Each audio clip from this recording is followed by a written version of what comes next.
So today I'm reading a story, and this is a nonfiction book, uh, but it's told with pictures.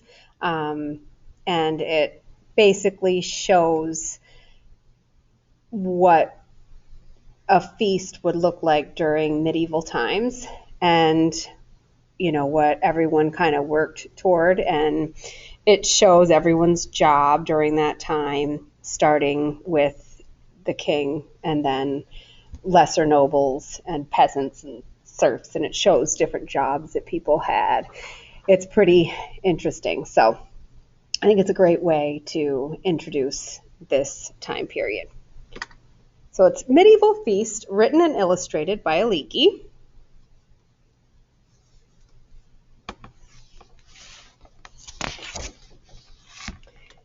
A medieval feast. And the pictures are just as important as the story. You can see the castle in the back, swan,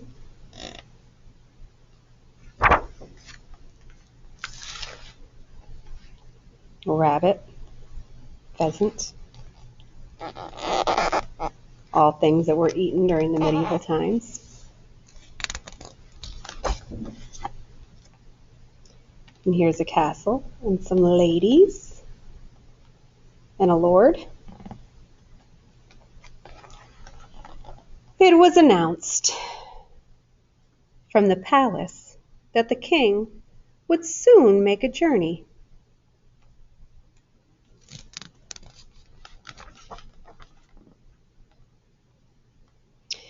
And just looking at this picture, you can see around the palace people doing their jobs, shearing these ladies, sheep.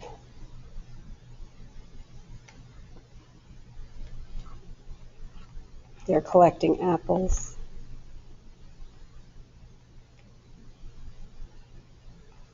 Cutting hay. The ladies are washing in the river. On the way to his destination, the king and his party would spend a few nights at Camden Manor. The lord of the manor knew what this meant. The king traveled with his queen, his knights, squires, and other members of his court. There could be 100 mouths to feed.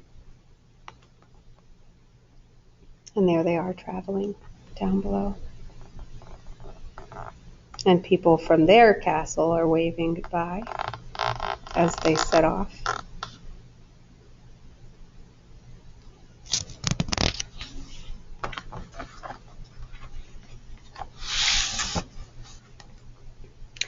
Preparations for the visit began at once.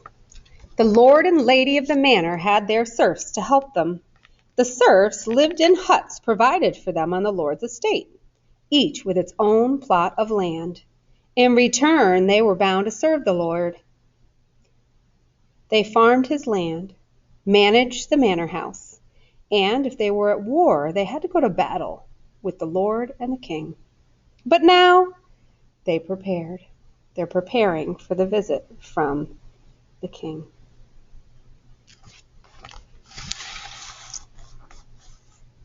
And this is showing everyone who's preparing. The manor had its own church, which was attended by everyone on the estate. And you can see chopping wood. Looks like she's bringing up water for whatever. This might just be them preparing, just doing life, actually. And there are the little huts. This is obviously where the serfs live, and the serfs work for the king and the lords. Well, the lords of this estate.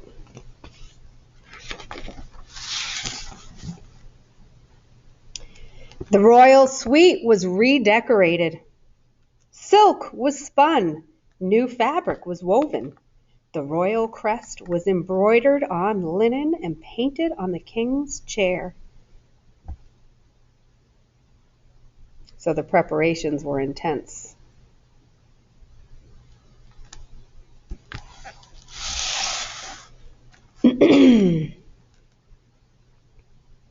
And if you notice, the lord and the lady are just watching everyone else do the work.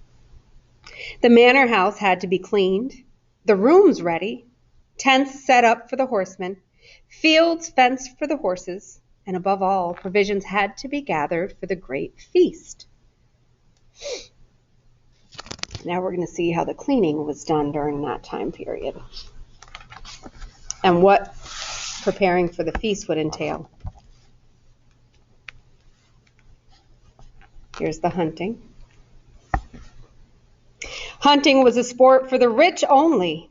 The wild animals that lived on the Lord's estate belonged to him. Anyone caught poaching, which is hunting illegally, was severely punished. And they hunted boar and stag and hare and quail and crane and pheasant and partridge and heron. So all things that were hunted to be added to the feast. The Lord and his party went hunting. Falcons and hawks were prized as pets.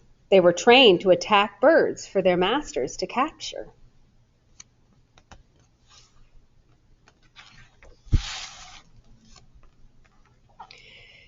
Serfs hid in bushes and caught birds in traps. They set ferrets into burrows to chase out rabbits. They trapped rabbits and birds of all kinds, and fish for salmon and eels and trout.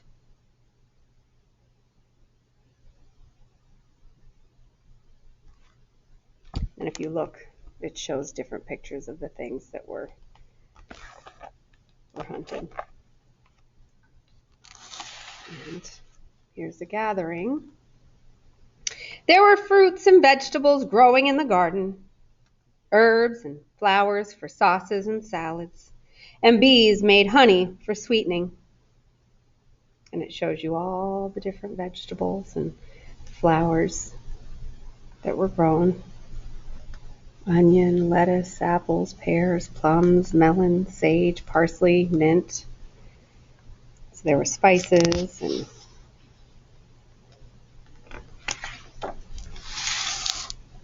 clearly during medieval times there was a variety of fruit and vegetables. Trenchers were flat, coarse bread used in place of plates. Oh, trenchers, yes. Peasants ate theirs, but the rich gave their trenchers to the poor. Other breads were made of the finest flour. So trenchers, the bread bowls, they would eat from and then give to peasants. Grains were ground into flour at the Lord's mill and baked into trenchers and other breads. And the king still travels, making their way through day and night. They traveled as the serfs and peasants worked. Ale was brewed from barley, oats, and wheat. Wines were made from grapes, often flavored with herbs and flowers. Butter was churned, cheese was made, and ale and wines were ready in the brew house. The king was almost there.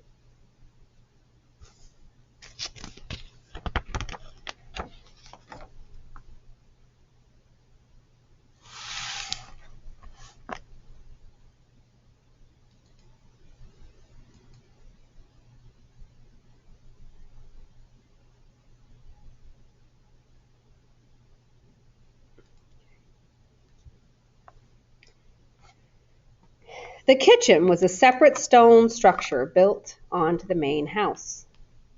Wow, and look at that kitchen. It's enormous. The food was prepared in the great kitchen. There were many cooks and scullion boys to help them.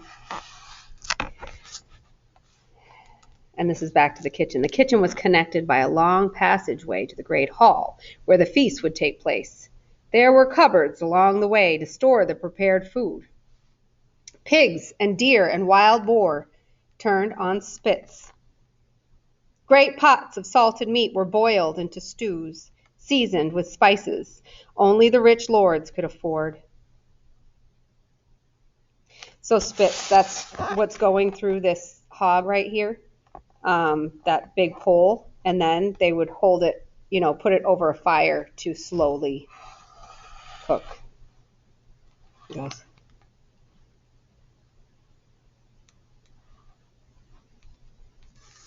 The work.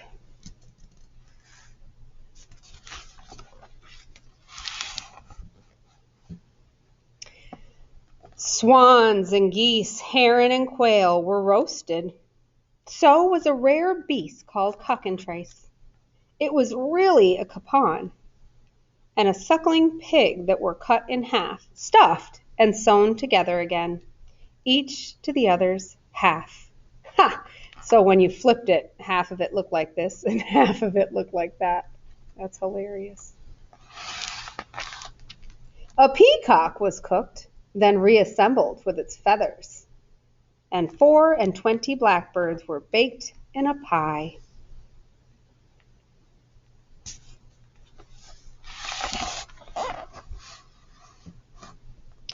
By the time the king and his party arrived,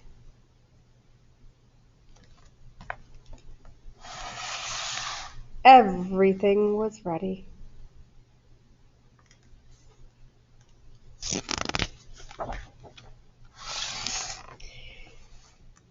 Tables and benches were set up along the sides of the hall. A fire blazed in the center, and tapestries covered the damp stone walls.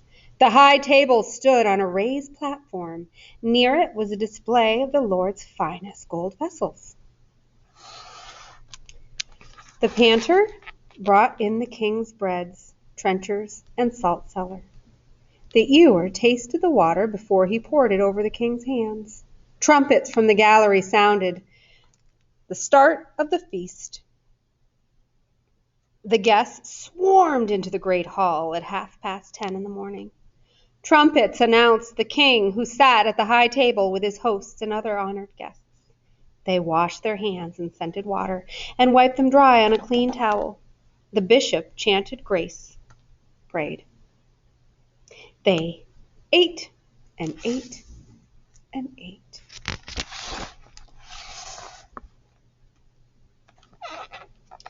There were no forks, but napkins were provided.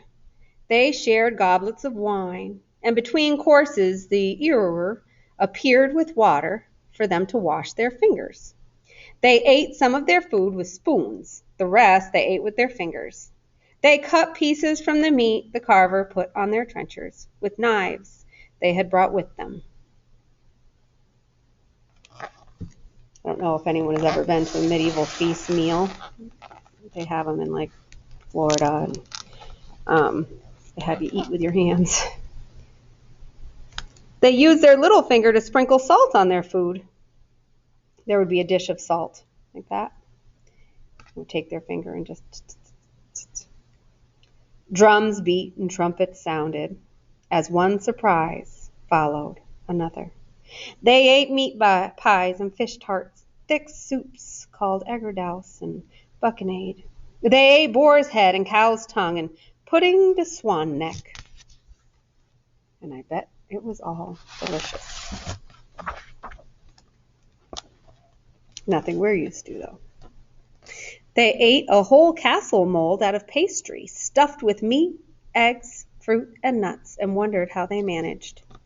Sweet and spicy sauces dripped into the trenchers as jesters, jugglers, and minstrels entertained them. And there's a jester juggling, another jester, minstrel. They're dressed to entertain. He's playing music, he's juggling. And the food, this was edible. Course followed course, each ending with a fancy marzipan sculpture called a subtlety. After the guests admired them, they ate those too.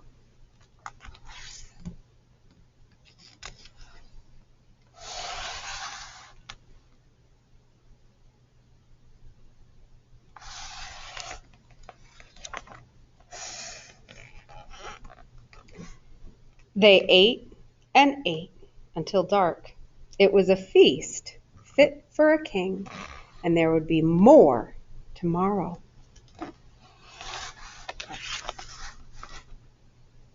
The end. and this is a story. This is just to sort of sum it up. This medieval feast took place toward the end of the Middle Ages, about 1400. It is fictitious, but it could have happened in real life somewhere in England, perhaps. So I say that it's nonfiction, but